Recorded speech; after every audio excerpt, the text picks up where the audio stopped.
या मुवक्किल को या फिर वो जो करीन जो शैतान है उसको काबू में करना, क्या ये जायज़ है या नहीं?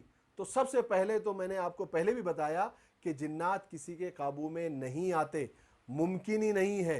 हाँ, दोस्ती हो सकती है। अब दोस्ती करने के लिए, शयातीन से दोस्ती करने के लिए जो तरीके मैंने अभी आपको ऊपर बताए हैं, उसके जायज़ होने की तो बात ही नहीं कर सकते। वो नाजायज़ ही नहीं बल्कि दायरे इस्लाम से इंसान मुसलमान खारिज हो जाता है, काफिर हो जाता है।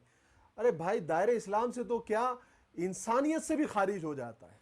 अगर बिलफर्ज थोड़ी देर के लिए ये मान लिया जाए कि इसका कोई जायज़ तरीका है, तो भी ये जायज़ नहीं होगा, क्योंकि हमारी पूरी शरीयत में, रसूल पाक सल्लल्लाहु अलैहि वसल्लम की पूरी ज़िंदगी में, सहाबा की पूरी ज़िंदगी में कभी भी कोई भी वाक़या, कोई भी हदीस ऐसी नहीं मिलती कि सहाबा ने और आप सल्लल्लाहु अलैहि वसल्लम ने जिन्नात को काबू में करने के कोई अमल बताए हो, या आपने कोई ऐसा काम किया हो या कोई ऐसा तरीका बताया हो कि जिससे जिन्नात काबू में किए जा सकते हैं, या सहाबा की ज़िंदगी से भी कभी ये बात नहीं मिलती। अगर जिन्नात से मदद लेना या उनको काबू में करना जायज़ होता तो सबसे पहले आप सल्लल्लाहु अलैहि वसल्लम करते, उसका तरीका उम्मत को बताते, सहाबा करते, उसका तरीका उम्मत को बताते।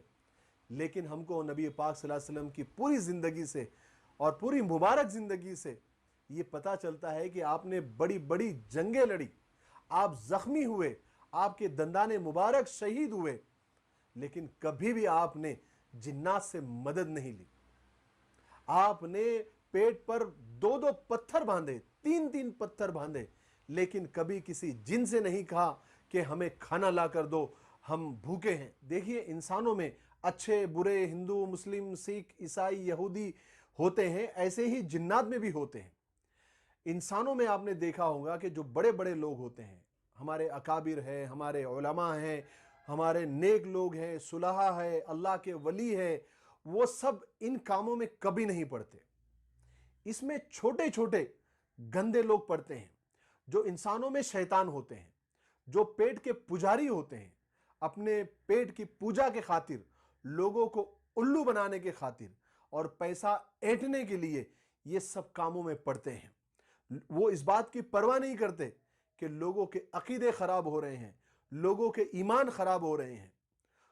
ठीक वैसे ही जिनों में जो ईमान वाले जिन्नात होते हैं, उनके अंदर भी सुलहा है, उनके अंदर भी नेक लोग हैं, नेक जिन्नात होते हैं। वो कभी इन कामों में नहीं पड़ते। इन कामों में वो जिन्नात पड़ते हैं जो जिन्नात में शैतान होते हैं। अगली वीडियो में मैं इंशाअल्लाह आपको जादू की हकीकत बताऊंगा। अगली वीडियो में सबसे अहम बात मैं आपको ये बताऊंगा कि आप कैसे पहचान सकते हैं कि आपके सामने जो आदमी है या आमिल है वो जादूगर है या नहीं। हम सब के जहन में जादूगर की एक तस्वीर है, काले पीले कपड़े, बड़ी बड़ी मूछे, दाढ़ी, काला सा भद्दा सा चेहरा, बंगाली बाबा जैसा। याद रखे, जादूगर सिर्फ वही नहीं हो सकते, बल्कि जादूगर मस्जिद के इमाम भी हो सकते हैं, जादूगर साफा और पगड़ी पहने हुए भी हो सकते हैं, जादूगर पैंट और कोट में पौच रहने वाले भी हो सकते हैं, सफेद लिबास में भी हो सकते हैं, काले लिबास में भी हो सकते हैं। और ये जादूगर लोग अपने आप को रूहानी आमिल ही कहते हैं, लेकिन हकीकत में वो जादूगर होते हैं।